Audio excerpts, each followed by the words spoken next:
you ever been on a search committee and heard the following question?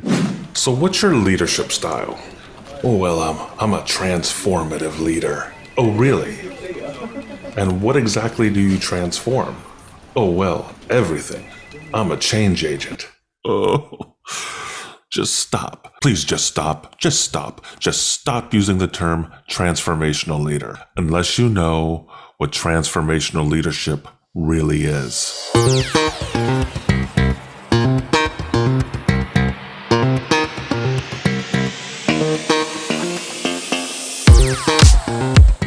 Transformational leadership is a lot more than empty words used by politicians foaming at the mouth to get the keys to the White House.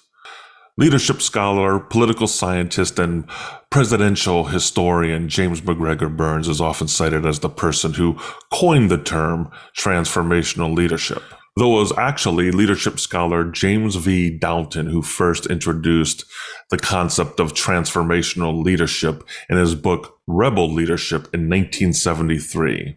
Downton was really interested in charismatic leaders, especially those who could found political movements and cults. And as we now know, all too well, there's a very thin line between the two. Though it was probably James McGregor Burns who popularized the term transformational leadership, or transforming leadership as he called it, in his 1978 Pulitzer Prize winning book, Leadership.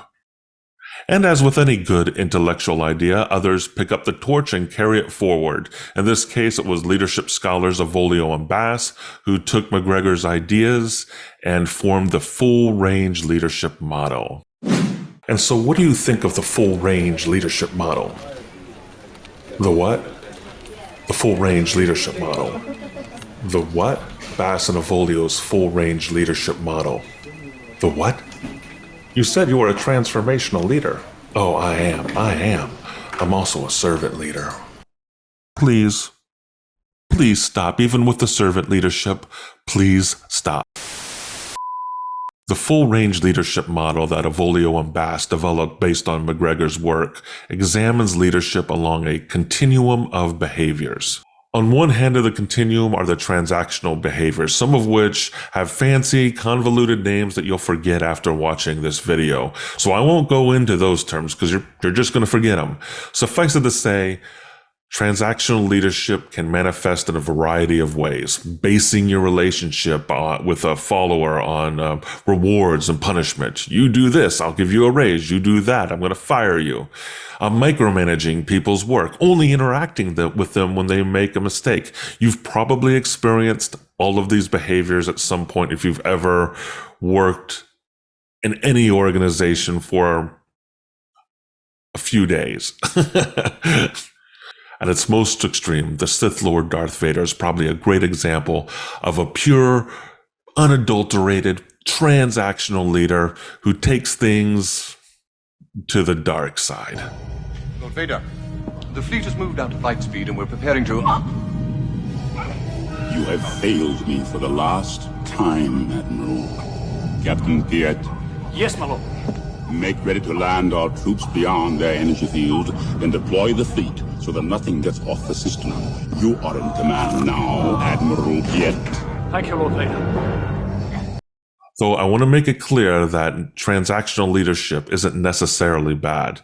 As you'll see later in the video, if you keep watching, there is a place for transactional leadership, and it's not just on the Death Star.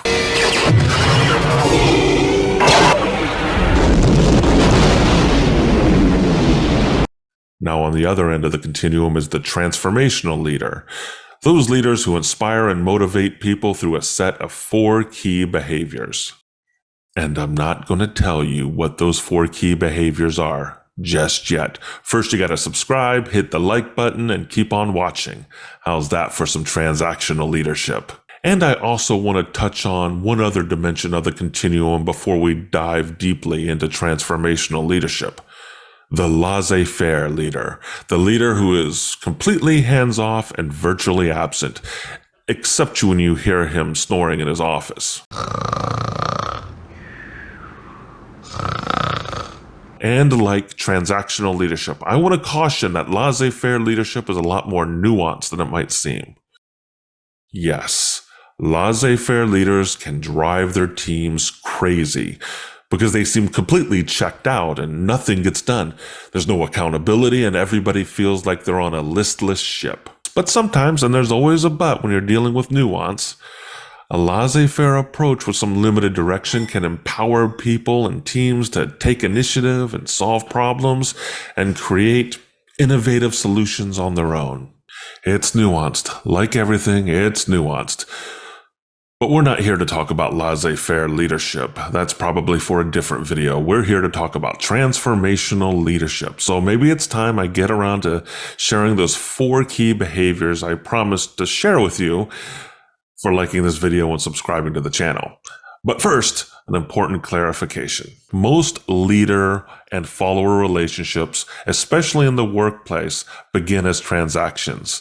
I'm going to hire you to perform this set of job duties in exchange for this salary and set of benefits. Well, congratulations. We'd like to extend you a job offer.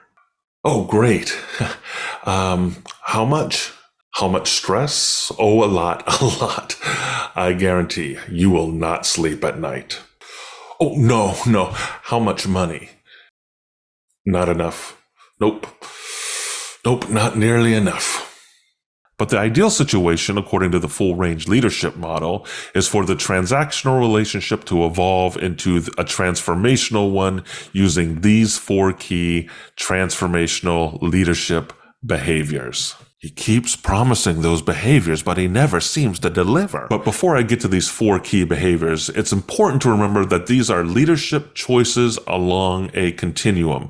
There will be times where it will be appropriate to be transactional, laissez-faire, and transformational. It's all about intention and strategy. Intention and strategy. Now, the 4 behaviors of transformational leadership are often called the 4 I's. You won't remember these technical terms and you don't need to, but I will provide concrete examples so they stick in your memory. And it ain't brain science. They're basic directions for how to be a human being, but as we all know, some people do need very explicit directions for how to be human. The first behavior is intellectual stimulation, introducing novel ideas to your people, challenging the way things have been done before instead of relying on the status quo, taking the fear out of the culture so people feel emboldened to take risks, and encouraging diverse voices to be heard to generate innovative and out-of-the-box thinking. The next one is individual consideration. This involves treating everyone like a person rather than a cog in a machine, making sure you know their names and their strengths and their weaknesses and their aspirations. It involves providing people with professional development and opportunities to grow so they're able to succeed at their jobs and advance in their careers. Now, who wouldn't like that? Next, inspirational motivation. Communicate a clear vision to people that speaks to their values or the organization's shared values. Expect high standards. Give people purpose and meaning to the work. Provide that North Star that will galvanize them together so they work toward a shared goal. And finally, we have idealized influence. This basically means to lead by example. Nobody likes hypocrites. Don't ask your staff to be empathetic to their customers and then you turn around and scream at the next person who walks through the door. This calls for leaders to walk the talk and model the behaviors and values they want to see on their team. See, it's easy. Transformational leadership is just about being human. But the golden question, does it work? There has been an abundance of research on transformational leadership over the last 40 years, and the results are pretty conclusive. It works across cultures, nationalities, geographies. It works. It's pretty universal. And the research shows that it leads to more positive organizational cultures, greater employee satisfaction, increased innovation. In fact, many leadership researchers back in the 1980s and 1990s predicted that the 21st century promised to be an era of continual change and disruption. And so far, that prediction has proven to be right. And they predicted that transformational leaders would be key in helping communities and organizations and people navigate this era of continuous disruptive change. But is that the end of the story? It never is. Everything is nuanced. We live in a complex world and we operate within systems. So are a set of behaviors alone going to transform an organization? There's a lot of thinking today that leadership emerges from the systems within an organization and from teams of people rather than an individual. So that begs the question, how can we create systems and teams in which these transformational leadership behaviors are able to emerge? But that's for a different video. If you like this brief tour of transformational leadership and the full range leadership model, please go ahead and subscribe, hit the like button, and all those other fancy things that you can do on YouTube.